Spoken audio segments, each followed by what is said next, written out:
مقدس اردبیلی وہ شخصیت ہیں کہ جو مباح کام نہیں کرتے تھے اس کو بھی مستحب بناتے تھے.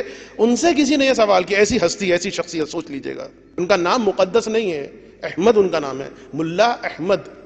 مقدس اس وجہ سے کہ انتہائی پاک صاف عمل کے اعتبار سے، فکر کے اعتبار سے. ان سے کسی نے بڑا عجیب سوال کیا، کہا کہ حضور یہ بتائیے کبھی ایسا ہو کہ آپ کسی کمرے میں ہو تنہا اور آپ کو اس کمرے میں کسی نامحرم لڑکی کے ساتھ رات گزارنی پڑ جائے تو آپ کیا کریں گے؟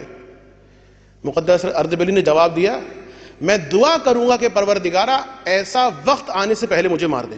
ایسا وقت آنے سے پہلے مجھے مار دے. کہا مقدس کیا آپ کو اپنے اوپر بھروسہ نہیں ہے؟ کہا مجھے اپنے اوپر تو بھروسہ ہے، شیطان پہ بھروسہ نہیں ہے. شیطان پہ بھروسہ نہیں ہے. اور یاد رکھیے جو خلوت کے گناہ ہوتے ہیں نا، تنہائی کے گناہ، ائمہ فرماتے ہیں گناہ کرنے سے تو ویسے ہی بچو، لیکن جو خلوت کے گناہ ہوتے ہیں، جو تنہائی کے گناہ ہوتے ہیں، ان کو بار بار کرنے سے بچو.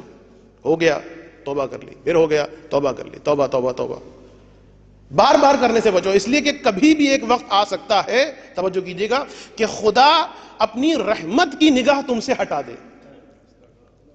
جو ہماری زندگیاں ایک دم تباہ ہو جاتی ہیں، سب کچھ بکھرنے لگتا ہے، سب کچھ خراب ہونے لگتا ہے، ہم خود اپنے پاؤں پر کلاڑی مارتے ہیں. اس لیے کہ خدا کی رحمت ہے جو ہمارے ساتھ ہے. اور یاد رکھیے کہ جہاں خدا کی رحمت ہوگی، اہل بیت کی رضایت وہیں پر ہوگی. کیسے ہو سکتا ہے کہ خدا کی رحمت نہ ہو اور اہل بیت کہیں کہ نہیں تم سے خدا راضی نہیں ہے، ہم راضی ہیں؟ نو، ایسا کچھ نہیں. یہ تو ایگریمنٹ بن چکا ہے نا، ہڈن ایگریمنٹ اہل بیت اور خدا کے درمیان، کہ اہل بیت کے پاس اگر کوئی آتا ہے تو اہل بیت کہتے ہیں خدا والا بن کے آ، اور خدا کے پاس کوئی ڈائریکٹ جانا چاہتا ہے، خدا کہتا ہے پہلے اہل بیت والا بن کے آ. تو بہرحال مقدس اردبیلی نے کہا کہ مجھے شیطان پہ بھروسہ نہیں ہے.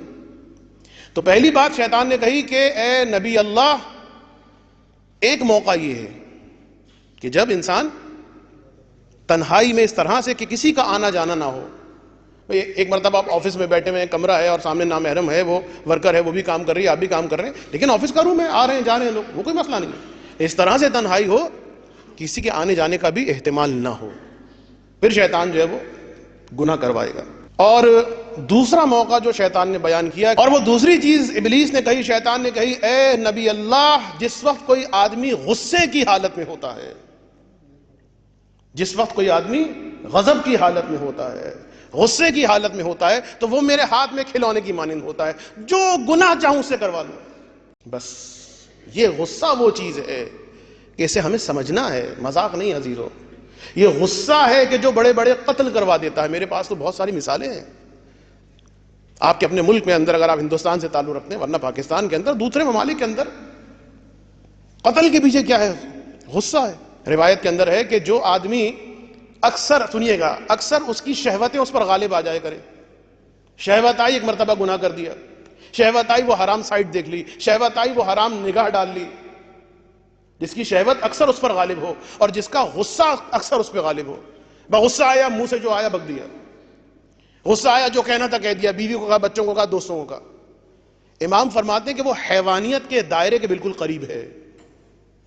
انسان ہے لیکن وہ حیوانیت کے دائرے کے بالکل قریب ہے. کیوں؟ اس لیے کہ حیوان کا بھی کام یہ ہے، اس پر جب شہوت چڑھتی ہے اپنی شہوت اتار دیتا ہے، کوئی روک ٹوک نہیں.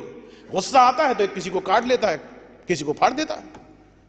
امام فرماتے ہیں جس کی شہوت پر اس طرح سے سلسلہ ہو کہ کوئی کنٹرول نہ ہو، شہوت طاری ہو، اکثر غالب ہو، اور وہ گناہ کر دیتا ہے. غصہ آئے کوئی کنٹرول نہیں ہے، بلکہ روایت میں تو یہ آیا کہ جس پر اکثر غصہ طاری ہوتا ہے اور وہ غصے کو کنٹرول نہیں کرتا، اطمینان رکھو اس کی موت بہت نزدیک ہے. یہ غصہ اس کو قبر کے اندر لے کر چلا جائے گا.